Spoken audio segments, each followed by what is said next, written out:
तो बेंगलुरु एयरपोर्ट पर नमाज पढ़ने का मामला तूल पकड़ने लगा है। यहाँ टर्मिनल 2 के भीतर मुस्लिमों का एक समूह नमाज पढ़ता नजर आया। आरोप है कि ये लोग एयरपोर्ट पर बने प्रार्थना स्थल को छोड़कर सार्वजनिक जगह पर नमाज पढ़ रहे थे।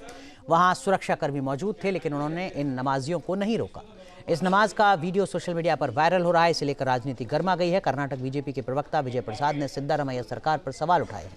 उन्होंने पूछा है कि क्या हाई सिक्योरिटी जोन में इस नमाज के लिए पूर्व अनुमति ली गई थी। बीजेपी आरोप लगा रही है कि अगर आरएसएस के कार्यकर्ता प्रशासन की अनुमति लेकर कोई कार्यक्रम करते हैं तब भी सरकार उन्हें रोकती है, लेकिन नमाज को लेकर कर्नाटक सरकार ने आंखें बंद कर ली हैं। तो क्या इससे ये मतलब निकाला जाए कि कर्नाटक की कांग्रेस हुकूमत में नमाज कहीं भी लेकिन शाखा कहीं नहीं? इससे जुड़े 4 मौजूदा सवाल हैं जिनको तलाशने की जिनका जवाब कोशिश करेंगे। सार्वजनिक स्थानों पर शाखा पर प्रतिबंध तो नमाज की छूट क्यों?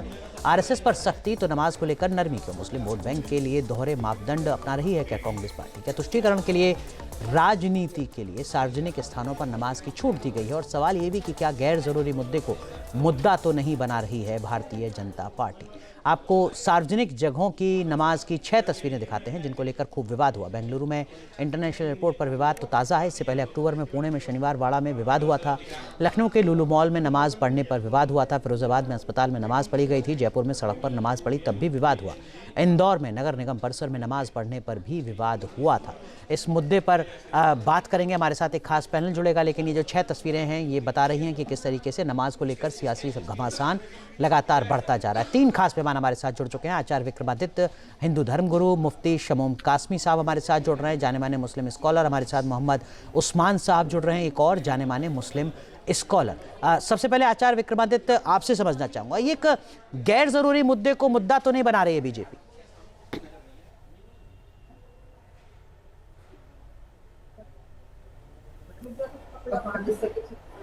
आचार्य विक्रमादित्य, आप सुन पा रहे हैं मुझे? आप मुझसे पूछ रहे हैं? जी अब आवाज आ रही है। अब मैं ये जानना चाह रहा था कि एक गैर जरूरी मुद्दे को मुद्दा तो नहीं बना रही है बीजेपी?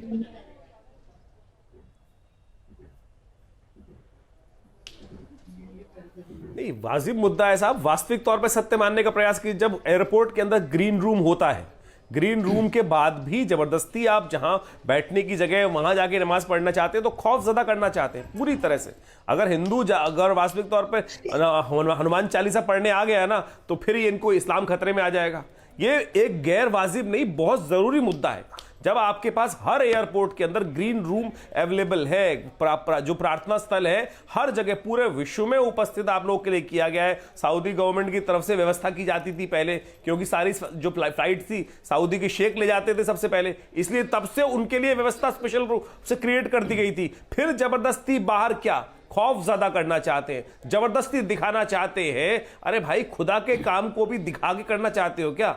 खुदा के काम को, इबादत जो होती है ना अकेले में बैठ के की जाती है, दिखावा नहीं। ये जो दिखावा करना चाहते हैं ये केवल पूरे समाज को केवल खौफजदा करने के लिए। कांग्रेस की राजनीति ये पुरानी रही है, जबरदस्ती रोडों पे लाकर सड़क पर बिठाकर नमाज अदा करवाकर जो इन्होंने इस देश के अंदर आचार्य विक्रमादित्य कह रहे हैं कि भीड़ के जरिए खौफ पैदा करने की कोशिश है एयरपोर्ट पर नमाज पढ़ना। मोहम्मद उस्मान साहब, देखिए, मैं तो मुझे हास्यास्पद बात लग रही है कि नमाज से भी खौफ पैदा होगा। मेरी ये समझ से बाहर है। रहा देखिए, जहां तक नमाज पढ़ने का ताल्लुक है, नमाज एक इबादत है और इसमें भाई साहब ग्रीन रूम है ना, तो ग्रीन रूम में जाके क्यों नहीं गए? आपके पास नमाज की एक जगह अलग से दे रखी है। आप बात खामोशी आप पहले कहते हैं कि नमाज की जगह नहीं दी जाती। आचार्य जी सुन ले, फिर आप बोलिएगा। अलग से प्रोविजन है तो फिर बाहर आचार्य जी एक बार सुन ले, फिर बोलिए। पालन करें। बोलिए उस्मान साहब, मत करिए ना। अरे तबे तो करने फिर बहुत कुछ तरीका है।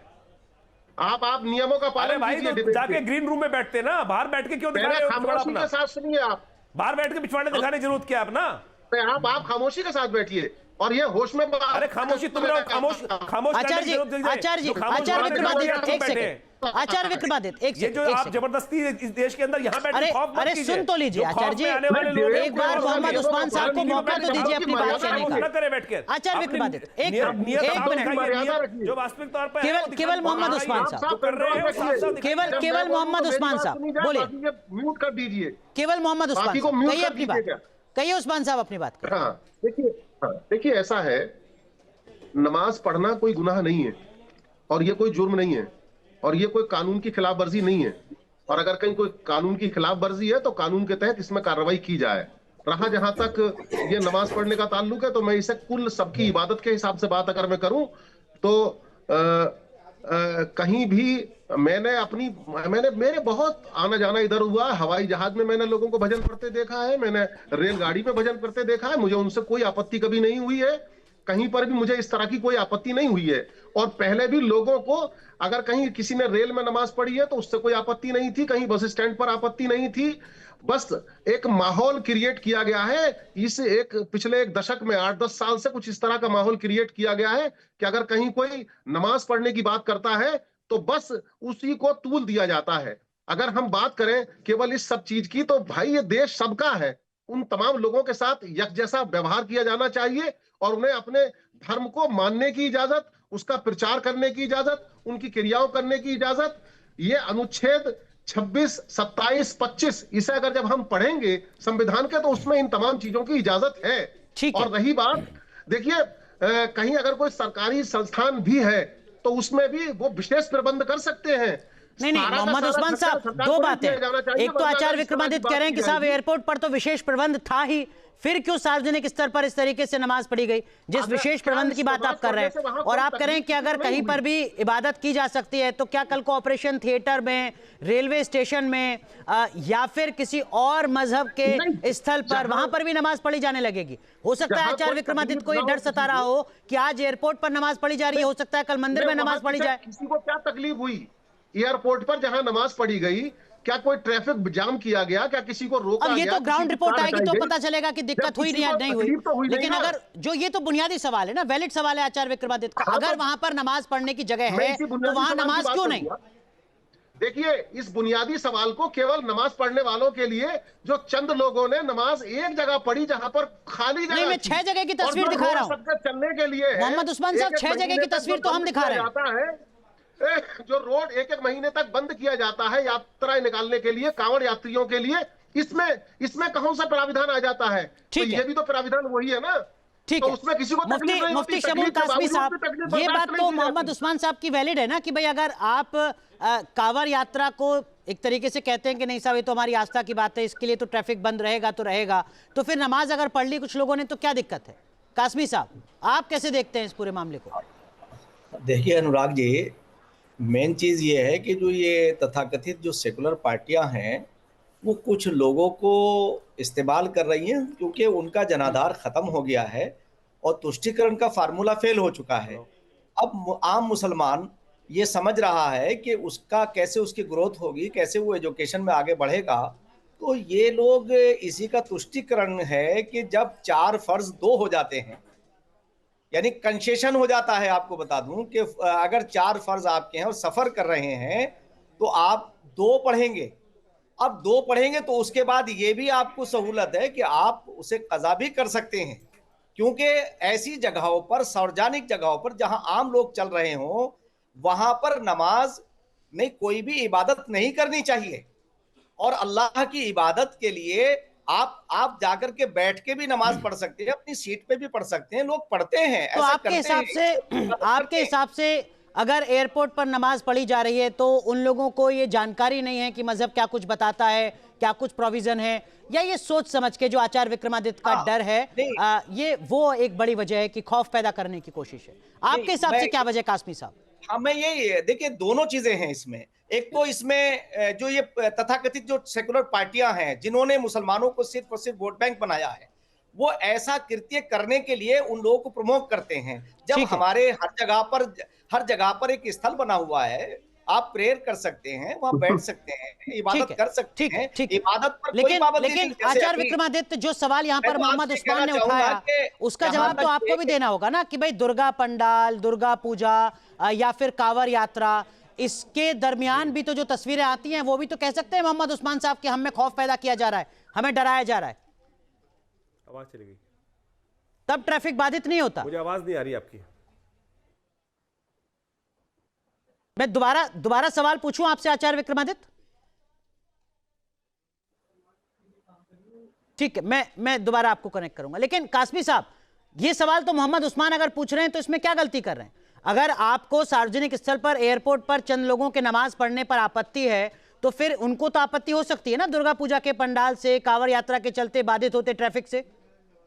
नहीं, देखिए, मैं आपको बहुत स्पष्ट कहना चाहता हूं कि जो लोग संविधान का नाम लेकर के कहते हैं कि कहीं हम पर के ऊपर कोई प्रतिबंध लगाया जा रहा है, मैं आपसे कहना चाहता हूं इसमें ई बट की जरूरत नहीं है कि इस्लाम ने बहुत सरल और सीधा रास्ता दिखाया है। आप किसी भी सार्वजनिक जगह पर जहां पब्लिक का आना जाना हो वहां आपको इबादत नहीं करनी चाहिए। और ये मैं आज आपको बता दूं कि आज की सरकार यही तो मैसेज नहीं, ये मेरे सवाल का जवाब नहीं है कासमी साहब। मैं पूछ रहा हूं कि अगर आपका मजहब ये इजाजत आपको देता है तो जो मोहम्मद उस्मान सवाल खड़ा कर सकते हैं कांवड़ यात्रा को लेकर, दुर्गा पूजा के पंडाल को लेकर, वो सवाल भी तो जायज होगा ना, या वो सवाल जायज नहीं होगा?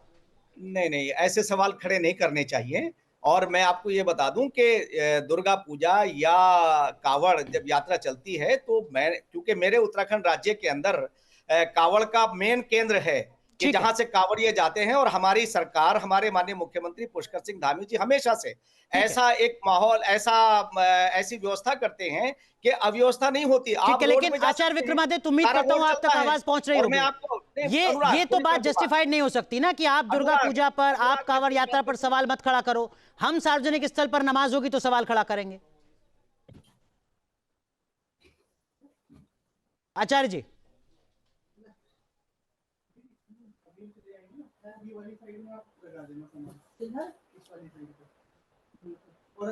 ठीक है, आचार्य विक्रमादित्य तक आवाज अभी भी नहीं पहुंच रही है। लेकिन कासमी साहब, ये एक बुनियादी सी बात है जिसका जिक्र मोहम्मद उस्मान साहब, जो बात यहां पर कासमी साहब कह रहे हैं कि भाई अगर वहां पर जगह है तो आप वहीं पर नमाज पढ़ते तो बेहतर होता, नमाज अगर आप छोड़ भी देते क्योंकि सफर में है तो भी कोई दिक्कत नहीं है, इस्लाम इजाजत देता है, ये क्या एक सोची समझी सोच रहती है क्या मोहम्मद उस्मान साहब? देखिए, जहां तक कासमी साहब का ताल्लुक है, कासमी साहब अपने हिसाब से जो बात कह रहे हैं उसको ये समझें, लेकिन जितना मैं समझ पाया हूं उसके हिसाब से अगर मैं बात करूं तो वो जो लोग नमाज पढ़ने वाले थे उन्होंने वो छूट के हिसाब से ही नमाज पढ़ी थी, वो 2 रकत नमाज ही पढ़ी थी, कम वाली ही नमाज पढ़ी थी, जिसकी बारे में इन्होंने बात की। रहा सवारी में जिस वक्त हो जाए, यानी नमाज जो हमारे मजहब के मुताबिक है वो अपने मुकर्रर वक्त में फर्ज है, नमाज अपने मुकर्रर वक्त में ही पढ़ी जाती है। और वो अगर उतरना मुमकिन नहीं है सवारी में से, तब सवारी में बैठकर नमाज पढ़ेंगे, और क्योंकि वो तो उतरे हुए थे, उसमें बैठे हुए ही नहीं थे। लेकिन मोहम्मद उस्मान साहब, बीजेपी के प्रवक्ता ने ये सवाल खड़ा किया कर्नाटक की सरकार से कि साहब अगर संघ की शाखा लगेगी पब्लिक प्लेस पर तो वो तो आप नहीं लगने दोगे, आपसे परमिशन मांगी जाएगी तो आप परमिशन भी नहीं दोगे, लेकिन पब्लिक प्लेस पर नमाज पढ़ी जाएगी। देखिए, वो तो उनका राजनीतिक सवाल है, राजनीतिक पार्टी का, राजनीतिक सेकुलर चश्मा तो हो सकता है ना जिसका जिक्र कासमी साहब कर रहे हैं। अब मैं उसमें बात तो करूं, मैं भी बताता हूं कुछ जो मेरे समझ में आता है। देखिए, ये उस सब चीज को देखने की बात करें जहां जहां इन लोगों की सरकारें हैं। तो अगर मैं उत्तर प्रदेश से हूं तो मैं उत्तर प्रदेश की अगर बात करूं तो उत्तर प्रदेश में तो हाल ये हो गया है, और जहां से हमारे कासमी साहब बात कर रहे हैं, उत्तराखंड में लोगों को अपने घर में भी नमाज नहीं पढ़ने दी जा रही है। और अगर मैं बात करूं तो मैं अगर मस्जिद बनाना चाहूं अपनी ही जमीन में तो मुझे मस्जिद बनाने की इजाजत नहीं मिलेगी। और एक इतना बड़ा इशू, जो सबसे बड़ा इशू है राम मंदिर का, तो जहां राम मंदिर तो बन गया, उसके बदले वो जो 5 एकड़ जगह दी गई थी वहां आज तक मस्जिद के लिए अनुमति नहीं मिल पाई है।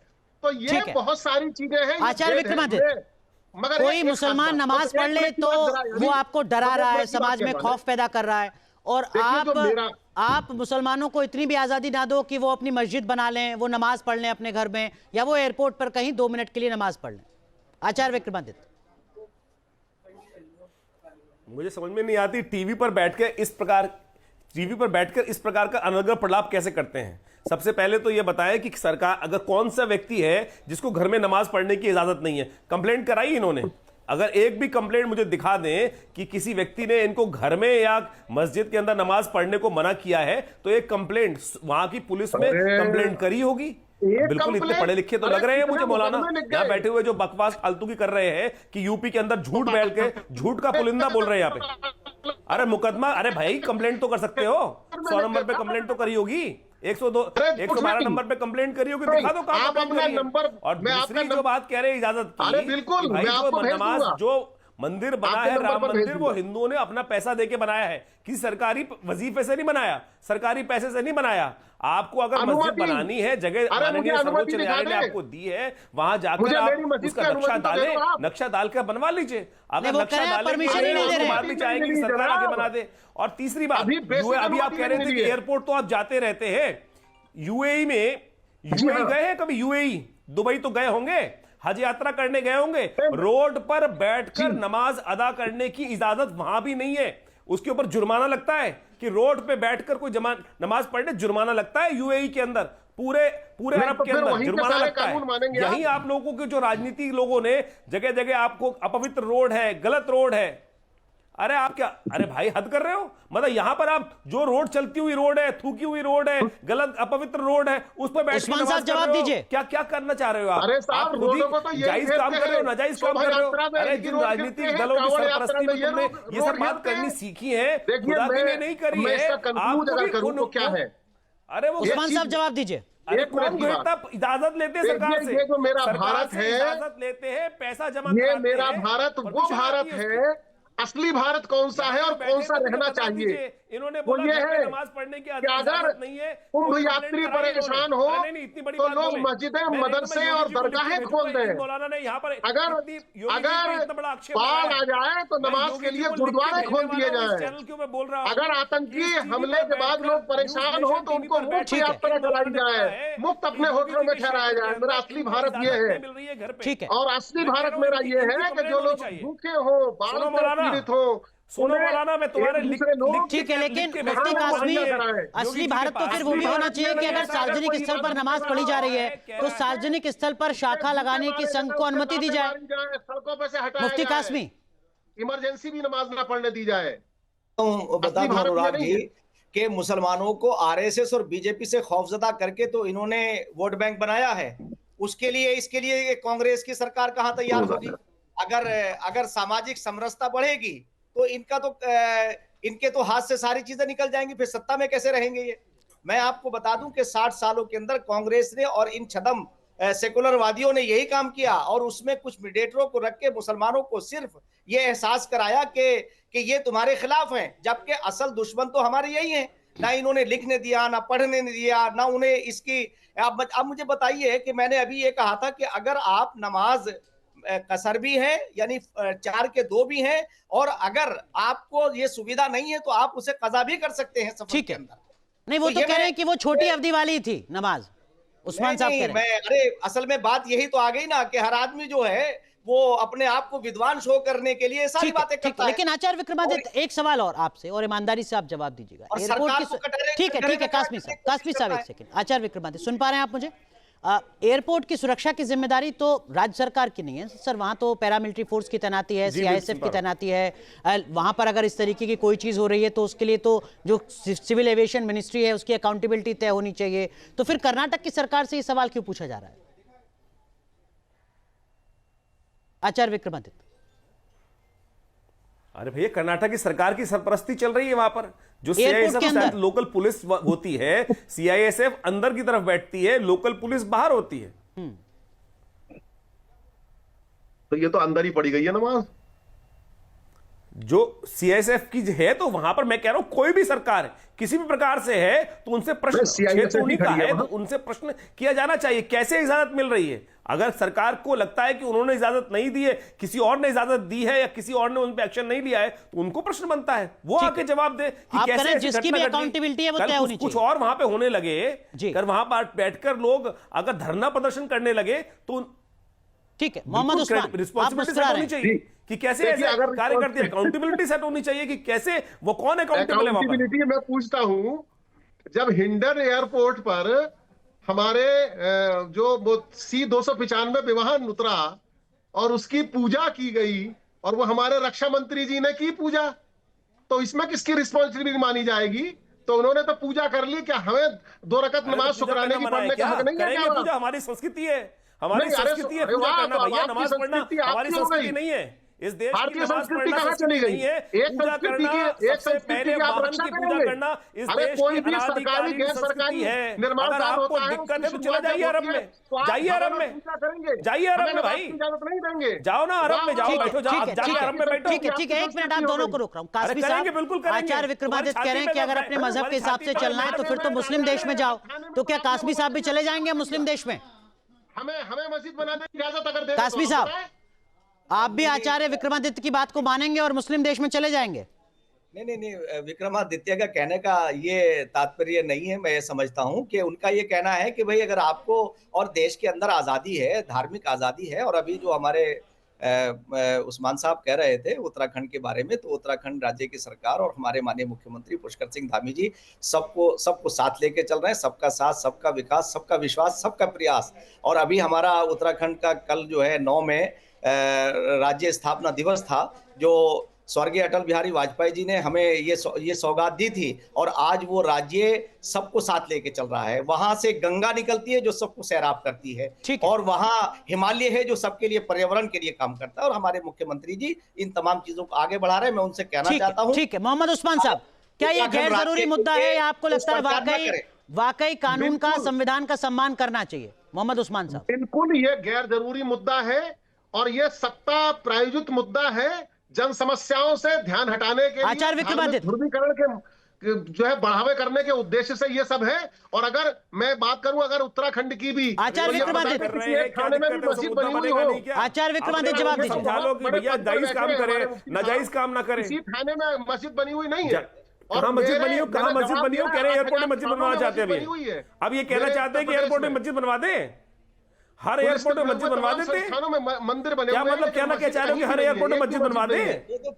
हर एयरपोर्ट में मस्जिद बनवा दें, यही कहना चाहते हो? नहीं, वो कह रहे हैं गैर जरूरी मुद्दा है। अरे तो भैया जो ग्रीन रूम बना, मोहम्मद उस्मान कह रहे हैं आचार्य विक्रमादित्य ये गैर जरूरी मुद्दा है। इनके लिए पोषित है, इनकी अरे भैया गैर जरूरी काम, जन समस्याओं पर ध्यान, ये गैर जरूरी काम कर रहे हैं भाई। इनकी समस्या जो उन्होंने करा है वो माफ कीजिए, वक्त पूरी तरीके से खत्म हो गया है। बहुत बहुत शुक्रिया आप तीनों का जुड़ने के लिए और इस मुद्दे पर अपना पक्ष रखने के लिए। जहां भक्ति है हर शब्द में, कथाओं में छिपे हैं दिव्य रहस्य, और ज्योतिष देता है जीवन को दिशा। धर्म से जुड़ी हर बातों को जानने के लिए हमारे चैनल स्तुति को सब्सक्राइब करें। चैनल पर जाने के लिए इस लिंक पर क्लिक करें।